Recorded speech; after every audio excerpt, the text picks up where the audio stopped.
You're emptying the dishwasher, everything's dry except for this little bastard. Why?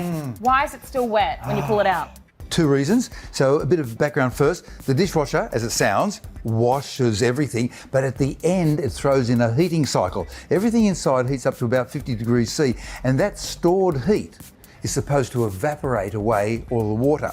Now, the plates over there and the glass, they store huge amounts of heat because they're very massive.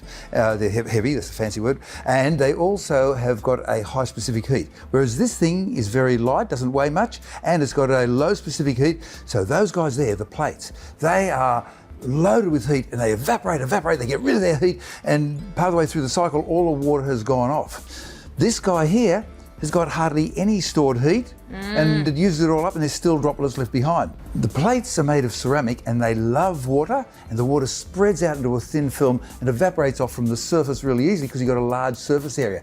This is made from oil, fossil fuels, and oil and water don't mix, so it hates water. The water, instead of spreading evenly, goes into these little tiny droplets everywhere, and they've got a low surface area for the relatively high mass, and so they just sit there. And so that's why you end up with water droplets on the plasticky thing. Okay, well, you're holding it, so I'll let you deal with that one, okay? Thank you. So what you're supposed to do with these guys is you take them to the sink and you go like that, and then you get a tea towel and you dry it out and you leave it to dry on the draining tray for the next person.